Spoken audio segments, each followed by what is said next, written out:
Hi dear, super കൺമണി സീരിയലിൻ്റെ latest episode റിവ്യൂയിലേക്ക് എല്ലാ കൂട്ടുകാർക്കും സ്വാഗതം. അങ്ങനെ കൃഷും കൃപയും കൂടിയിട്ട് കൺമണിയെ വിളിക്കുക കേട്ടോ. കൃപയ്ക്ക് കേൾക്കാൻ വേണ്ടിയിട്ട് തന്നെ സ്പീക്കറിലൊക്കെ ഫോൺ ഇട്ടിട്ടുണ്ട് കേട്ടോ. അതിനുശേഷം തന്നെ കാര്യങ്ങളൊക്കെ രണ്ടുപേരും കൂടി സംസാരിക്കുന്നുണ്ട്. അപ്പോൾ കൺമണി പറയുന്നുണ്ട്, എത്രയും പെട്ടെന്ന് തന്നെ കൃപമോളുടെ അസുഖങ്ങളൊക്കെ മാറിയിട്ട് മിടുക്കിയായിട്ട് വരട്ടെ. എന്തായാലും ഞാൻ അവിടെ എത്തിയിട്ടുണ്ടെങ്കിൽ കൃപ പഴയതുപോലെ തന്നെ ആകുമെന്ന് എനിക്ക് നല്ല ഉറപ്പുണ്ട്. അവളെ ചിരിപ്പിക്കാനൊക്കെ എനിക്ക് നല്ല പോലെ അറിയാമെന്ന് പറയുന്നു കേട്ടോ. പിന്നെ സാറ് എന്നാൽ പിന്നെ ശരി കൺമണി എന്ന് പറഞ്ഞിട്ട് ഫോൺ കട്ട് ചെയ്യാനായിട്ട് കൃഷി നോക്കുന്ന സമയത്ത് തന്നെ കൺമണി പറയുന്നുണ്ട്, കൺമണിയല്ല കൃഷ്ണമണിയാണെന്ന് പറയുന്നു കേട്ടോ. അപ്പോഴത്തേനും എന്താ കൃഷ്ണമണിയോ? പിന്നെ സാറ് പറഞ്ഞില്ലേ എന്നോട് ഞാൻ കൃഷ്ണമണിയാണെന്നുള്ളത്. അപ്പോൾ ഞാനത് ഗോകുലിനോട് വന്ന് പറഞ്ഞു. അപ്പോൾ ഗോകുൽ എന്നോട് പറഞ്ഞിട്ടുള്ള കാര്യങ്ങളാണ് അത്. കൃഷ് പ്ലസ് കൺമണി അതും കൂടി കൂട്ടി വായിച്ചിട്ടുണ്ടെങ്കിൽ കൃഷ്ണമണി എന്താണ് അതിൻ്റെ അർത്ഥം എന്നുള്ളത്. അതുകൊണ്ട് തന്നെ ഇനി കൃഷ്ണമണി എന്ന് എന്നെ വിളിച്ചാൽ മതി എന്നൊക്കെ പറയുന്നുണ്ട് കേട്ടോ. ആ സമയത്ത് തന്നെ കൃഷ്ണമണി എന്ന് പറയുമ്പോൾ കൃപയും അത് തന്നെ പറയുന്നു. അത് കേൾക്കുന്ന കൃഷിന് സന്തോഷമാവുന്നുണ്ട്. എന്താ പറഞ്ഞത്? കൃപമോള് കൃഷ്ണമണി എന്ന് വിളിച്ചോ? അത് കൺമണിയും കൂടിയും കേൾക്കുന്നുണ്ട് കേട്ടോ. അപ്പോഴത്തേനും ഒന്നുകൂടി വിളിക്കും മോളെ എന്ന് പറയുന്നു കൺമണിയും കൃഷ്ണനും കൂടി. അങ്ങനെ വീണ്ടും കൃഷ്ണമണി എന്ന് വിളിക്കുന്നു കേട്ടോ. നമ്മൾ സ്നേഹിക്കുന്ന ആൾക്കാരെല്ലാം നമ്മുടെ കൂടെ ഉണ്ട് കൺമണി, ഇനി ഒരിക്കലും തന്നെ നമ്മൾ പിരിയില്ല എന്ന് പറയുന്നു. ഇനി മുതൽ എല്ലാവരും നിന്നെ കൃഷ്ണമണി എന്ന് തന്നെ വിളിച്ചാൽ മതി എന്ന് പറഞ്ഞ് പറയാട്ടോ കൃഷി. ആ സമയത്ത് തന്നെയാണ് കൺമണിയെ വിളിക്കുന്നുണ്ട് ഏട്ടത്തി, അതായത് ധനലക്ഷ്മി. ആ സമയത്ത് തന്നെ എന്നാൽ ശരി സാർ ഞാൻ പിന്നെ വിളിക്കാമെന്ന് പറഞ്ഞ് ഫോൺ കട്ട് ചെയ്യുന്നു. ആ സമയത്ത് തന്നെ വാതിൽ തുറക്കുന്നുണ്ട് കേട്ടോ. വാതിൽ തുറക്കുന്ന സമയത്ത് തന്നെ നിനക്കൊരു സർപ്രൈസുമായിട്ടാണ് വന്നിട്ടുള്ളത് ഞാൻ. തിങ്കളാഴ്ച നിൻ്റെ കല്യാണമാണെന്ന് പറയുന്നു. ഈ കല്യാണം വിവരം കേൾക്കുന്ന കൺമണി ഞെട്ടി നിൽക്കുന്നുണ്ട്. അപ്പോഴത്തേനും പിന്നെ ഒരാളും കൂടി നിന്നെ കാണാനായിട്ട് ഇങ്ങോട്ടേക്ക് വന്നിട്ടുണ്ടെന്ന് പറയുന്നു. ആ സമയത്ത് തന്നെയാണ് വരുണിനെ കാണുന്നത് കേട്ടോ. വരുണിനെ കാണുന്ന കൺമണിക്ക് ദേഷ്യം വരുന്നത്. പിന്നെ വരുണിന് നിന്നോട് സംസാരിക്കണം എന്ന് പറഞ്ഞു, അതാണ് ഞങ്ങളുടെ കൂടെ തന്നെ വന്നത്. എന്തായാലും സ്വർഗ്ഗലോകത്തെ കട്ടുറുമ്പ് ഞങ്ങളാവുന്നില്ല, ഞങ്ങൾ അങ്ങോട്ട് മാറിയേക്കാന്ന് പറഞ്ഞ് ധനലക്ഷ്മി മാറുന്നു കേട്ടോ. ആ സമയത്ത് തന്നെ വരുണ് സംസാരിക്കുന്നുണ്ട്. കൺമണി എന്താ ഞാൻ വന്നതെന്ന് വെച്ചിട്ടുണ്ടെങ്കിൽ കല്യാണം ഡേറ്റ് ഉറപ്പിച്ചപ്പോഴത്തേനും കൺമണിയെ കാണാനൊരു ആഗ്രഹം, അതുകൊണ്ടാണ് ഇവരുടെ കൂടെ ഞാൻ വന്നത്. എനിക്ക് കൊതിയായിട്ടാണ് കേട്ടോ. പിന്നെ എന്തായാലും അലിഗയിൽ നിന്ന് കൺമണി റിസൈൻ ചെയ്തിട്ടുണ്ടെന്നുള്ളത് ഏട്ടത്തി പറഞ്ഞല്ലോ. എന്തായാലും നന്നായി. ഈ ലോകത്ത് അലിഗ മാത്രമുള്ള ഒരു കമ്പനിയായിട്ട് ഇനി ഒന്നും വേണ്ട, നമുക്ക് നല്ല രീതിക്ക് തന്നെ ജീവിക്കാൻ കൺമണി. എന്തായാലും എത്രയും പെട്ടെന്ന് നമ്മുടെ കല്യാണമായില്ലേ എന്നൊക്കെ പറയുമ്പോഴത്തേനും കൺമണിക്ക് അതൊന്നും സഹിക്കാൻ പറ്റുന്നില്ല. പെട്ടെന്ന് തന്നെ റൂമിൻ്റെ വാതിലടയ്ക്കണേ, എനിക്ക് വരുണിനോടൊന്നും സംസാരിക്കാനില്ല എന്ന് പറഞ്ഞതിന് ശേഷം പിന്നെ കൺമണി ആകെ ചിന്തിച്ചുകൊണ്ടിരിക്കുകയാണ്. കാരണം എന്താണ് ഈ തിങ്കളാഴ്ച എന്ന് പറഞ്ഞാൽ ഇതാ ഇവിടെ എടുത്തെത്തി, ഇനി എന്താണ് കൃഷി സാറ് കണ്ടിരിക്കുന്നതെന്നൊന്നും കൺമണിക്ക് അറിയില്ല. അതുകൊണ്ട് ടെൻഷനായിട്ട് നിൽക്കുകയാണ്.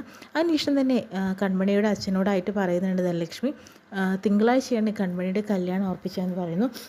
അപ്പോഴത്തേക്കും തിങ്കളാഴ്ചയോ? അതിന് ഇനി അധികം ദിവസങ്ങളില്ല. തിങ്കളാഴ്ച എന്താ പറ്റില്ല, എന്നാൽ ചൊവ്വാഴ്ചയാക്കാം എന്ന് പറയുന്നു കേട്ടോ. എന്താ മോളെ, അവളുടെ കാര്യങ്ങളൊന്നും നീ ആലോചിക്കണ്ടേ? അവളുടെ മാനസികാവസ്ഥ അത്ര ശരിയല്ല. അതൊന്നും പറഞ്ഞാൽ പറ്റില്ല. കാരണം വരുണാണ് ഈ കുടുംബത്തെ രക്ഷിച്ചതെന്ന് നിങ്ങൾക്ക് നല്ല എല്ലാവർക്കും അറിയാം. അവൻ ചെയ്തു തരുന്ന നന്ദിക്ക് എന്തെങ്കിലും ഒരു പ്രത്യുപകാരം അവന് വേണ്ടി ചെയ്തൂടെ? അവൻ ഇതൊക്കെ ചെയ്തു തരുന്നത് എന്തിനു വേണ്ടിയിട്ടാണ്? കൺമണിയെ വേണ്ടിയിട്ടാണ്. അതില്ലാണ്ടാക്കരുത്. പിന്നെ മനോജ് ചേട്ടനാണെങ്കിലോ വരുണിൻ്റെ അച്ഛനൊരു ജോലി ദുബായിൽ ശരിയാക്കിയിട്ടുണ്ടെന്നാണ് പറയുന്നത്. ചിലപ്പോൾ കല്യാണത്തിന് മുന്നേ തന്നെ മനോജ് ചേട്ടൻ അങ്ങോട്ടേക്ക് പോകും. ഞങ്ങളുടെ കഞ്ഞിയിൽ പാറ്റിയിടാൻ നിൽക്കരുത്, മര്യാദയ്ക്ക് പറഞ്ഞതുപോലെ എല്ലാം ചെയ്യണം. കാരണം വരുണും കൺമണിയും തമ്മിൽ കല്യാണം ഉറപ്പിച്ച് കഴിഞ്ഞു, ഇനി അതിൽ യാതൊരു മാറ്റമില്ല, ആര് വന്നാലും എന്ന് പറയുന്നു. ഇതൊന്നും സഹിക്കാൻ വയ്യാതെ അച്ഛനൊന്നും മറുപടി പറയാൻ പറ്റാണ്ട് ഞാൻ നിൽക്കുക കേട്ടോ. പിന്നീട് അമ്മായിമാരെ ധനലക്ഷ്മി കാണുന്നു കേട്ടോ. ധനലക്ഷ്മി കാണുന്ന സമയത്ത് തന്നെ തിങ്കളാഴ്ചയാണ് കല്യാണം എന്ന് പറയുമ്പോൾ തിങ്കളാഴ്ചയോ? അതിന് 2-3 ദിവസം തന്നെയല്ലേ ഉള്ളൂ ധനലക്ഷ്മി എന്ന് പറയുന്നു. അത് തന്നെ ധാരാളം അല്ലേ? വരുണാണ് എല്ലാ കാര്യങ്ങളും നോക്കുന്നത്. 10-15 ആൾക്കാർക്കുള്ള ഭക്ഷണത്തിൻ്റെ കാര്യമില്ല, അത് കാറ്ററിങ്ങിനെ ഏൽപ്പിക്കാം. പിന്നെ ഡ്രസ്സിൻ്റെ കാര്യം അത് നാളെ തന്നെ എടുക്കും, അമ്മായിമാർക്കും കൺമണിക്കുള്ള ഡ്രസ്സ്.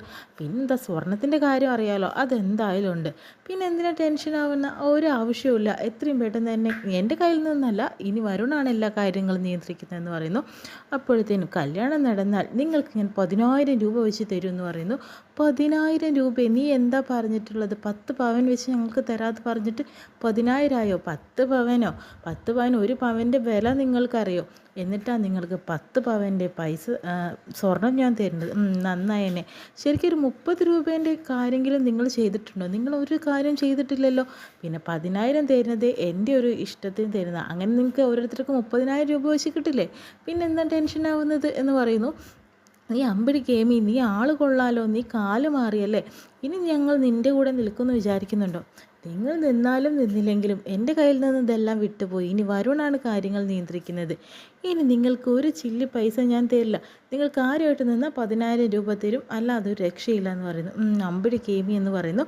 അതിനുശേഷം തന്നെ അമ്മായിമാർ പറയുന്നുണ്ട്, ആദ്യം തന്നെ ധനലക്ഷ്മിയുടെ കൂടെ നിന്നാൽ മതിയായിരുന്നു, എന്നാൽ അവൾ തന്നേനെ എന്ന് പറയുന്നു. പിന്നീട് കാലുമാറിയോണ്ടല്ലേ ഇങ്ങനെ സംഭവിക്കുന്നത്.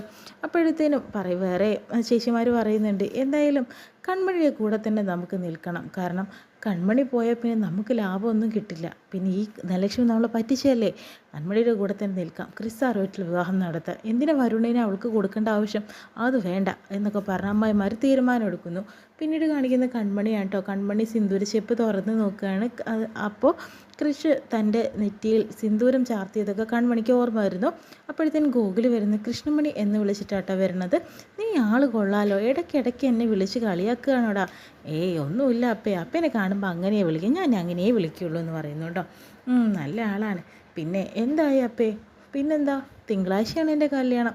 നല്ല സദ്യയൊക്കെ ഉണ്ടാ, നീ തന്നെ നേരത്തെ തന്നെ വരണം കേട്ടോ ഗോകുലേ എന്ന് പറയുന്നു. തിങ്കളാഴ്ചയോ?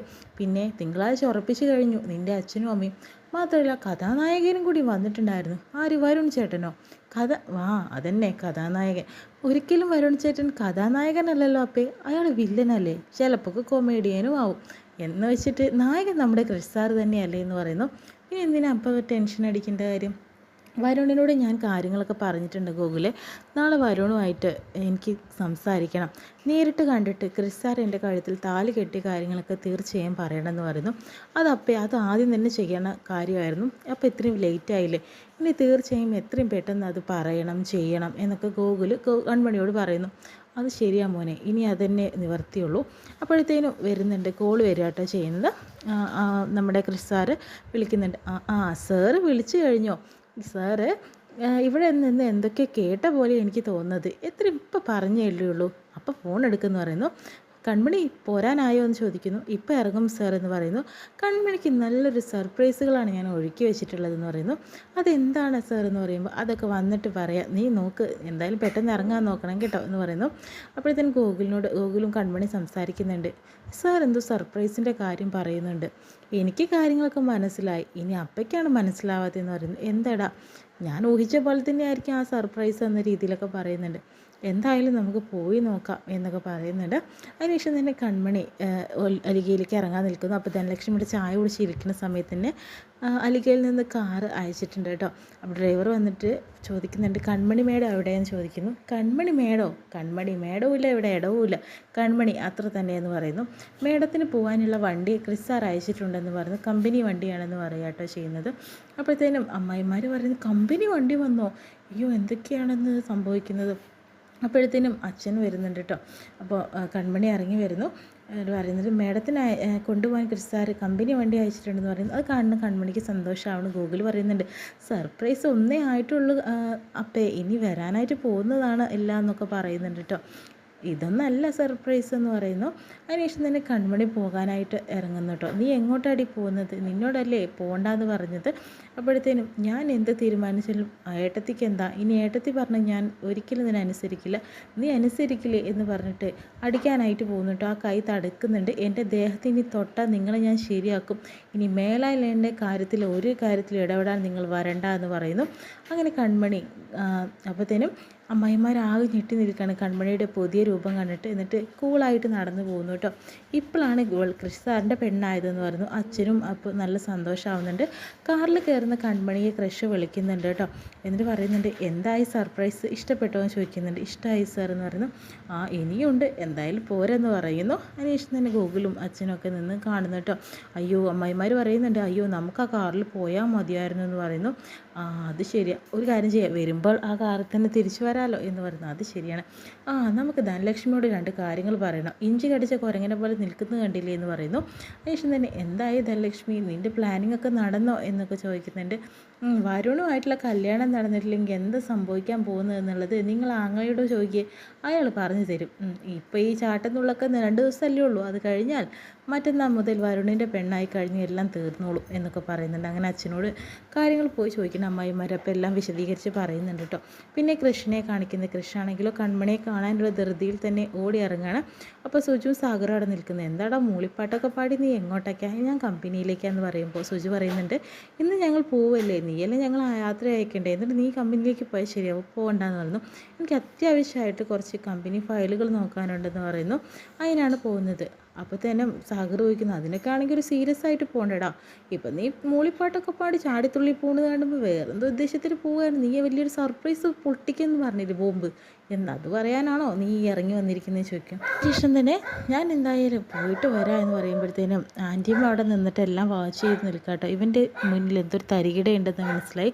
കൺമണിയെ കാണാനാണ് പോകുന്നതെന്ന് മനസ്സിലാവാട്ടോ ചെയ്യുന്നത്. അതിനുശേഷം തന്നെ എല്ലാവരുമായിട്ട് സംസാരിച്ച് സാഗറും അതുപോലെ ഇത്രയും കാണിച്ചുകൊണ്ടാണ് ഇന്നത്തെ എപ്പിസോഡ് വിശേഷം കഴിയുന്നത്.